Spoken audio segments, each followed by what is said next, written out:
Good morning, কেমন আছো সবাই? আজ হচ্ছে এটা আমার তৃতীয় ব্লগ।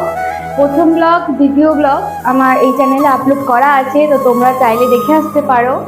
তো আজকে হচ্ছে তোমরা সামনে থেকে বুঝতে পেরেছো, আর কিছু বলতে হবে না, তাও আরেকবার বলে দিচ্ছি।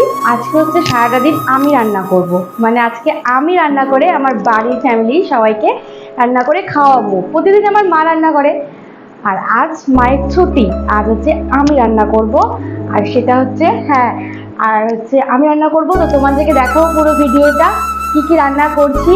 তো চলো, কেমন করে রান্না করছি সব কিছুই দেখাবো। আর আমার বাবা এখনো বাজার থেকে ফেরেনি, তো বাবা আসলেই আমি ওটাকে কাটবো, আর আমি সবজিগুলোকে কেটে তারপর রান্না করব। তো চলো বন্ধুরা, শুরু করা যাক ব্লগটি।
এই দেখো, এদিকে আমার সবজি কেটে রাখা হয়ে গেছে, আর এখন আমি মিক্সি করছি। মিক্সি করা হয়ে গেছে। এখন দেখো, এইখানে হচ্ছে তেলের মধ্যে জিরা, তেজপাতা আর একটু শুকনো লঙ্কা ফোড়ন দিয়ে নিলাম, আর এখানে আলু কফিটা একটু ভেজে নেব।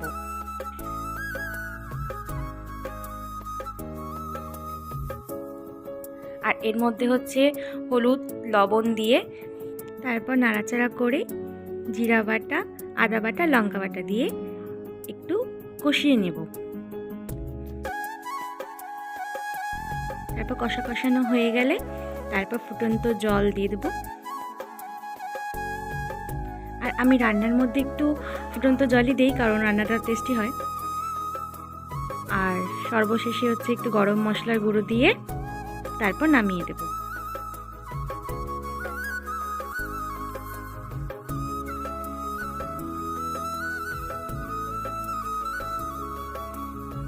তারপর কড়াই তেল দিয়ে কালো জিরা সম্বারা দিয়ে আর কাঁচা লঙ্কা দিয়ে একটু ভাজা ভাজা করে নিয়ে শাক ছেড়ে দেব।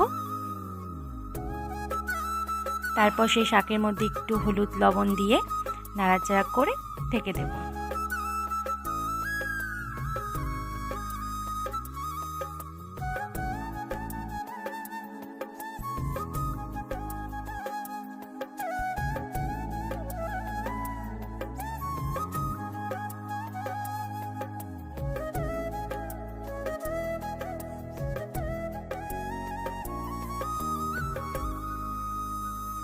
তারপর পরে রান্নার জন্য কড়াইয়ে আবার তেল গরম করে সেটার মধ্যে করলা ছেড়ে দিলাম।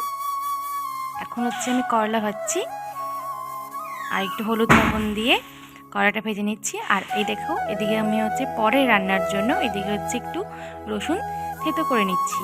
তারপরে কড়াই একটু কালো জিরা আর পেঁয়াজ কুচি আর রসুন কুচি দিয়ে একটু ভেজে নেব। তারপর তার মধ্যে একটু মশলা, আদা বাটা, জিরা বাটা আর রসুন বাটা দিয়ে একটু কষিয়ে নেব। কষানো হয়ে গেলে সেখানে আমি একটু জল দিয়ে তারপর লতিগুলোকে ছেড়ে দেব। লতিগুলো ছেড়ে দিয়ে তারপর একটু নাড়াচাড়া করে আবার সেই লতিগুলোকে ঢেকে দেব সেদ্ধ হওয়ার জন্য।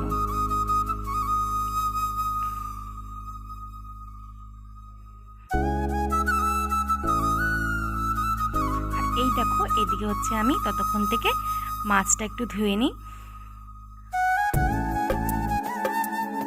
এটা হচ্ছে নিয়েছি কাতল মাছ। মাছটা ধুয়ে আমি একটু হলুদ লবণ দিয়ে মেখে রাখবো।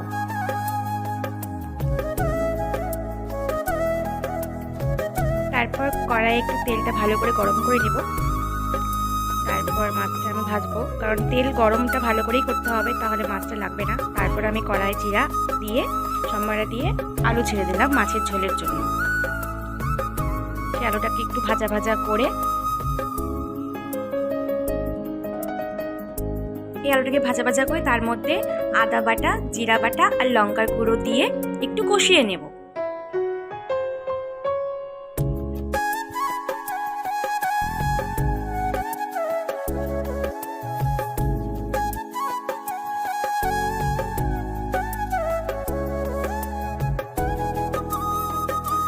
আর এই দেখো আমার আলু কষানো হয়ে গেছে। আর এখানে আলু কষানো হয়ে গেলে তখন দেখবে একটা স্মেল বেরাবে, তো এই স্মেলটা দেখে বুঝতে পারবে যে কষানো হয়ে গেছে। তো চলো ফুটন্ত জলটি দেওয়া যাক। আর আমি তো তোমাদের বলেছি যে আমি সব রান্নায় ফুটন্ত জলই ইউজ করি, তাহলে রান্নাটি টেস্টি হয়। তো তোমরাও বাড়িতে কিন্তু ট্রাই করে দেখতে পারো, আশা করি রান্নাটি ভালোই লাগবে। তো যাই হোক, আমার রান্না কমপ্লিট। তো এখানে দেখো করলা ভাজা, শাক আর ফুলকপি আলুর রসা, আর এদিকে হচ্ছে লতি, আর এদিকে হচ্ছে মাছের ঝোল। তো আমার রান্না কমপ্লিট, আমি এখন খাওয়া দাওয়া করব। তো চলো বন্ধুরা, আমি ততক্ষণ থেকে খেতে থাকি। আর তোমাদের ভিডিওটি ভালো লাগলে তোমরা অবশ্যই লাইক, কমেন্ট, শেয়ার করে দিও, আর চ্যানেলটি সাবস্ক্রাইব করে দিও। টাটা।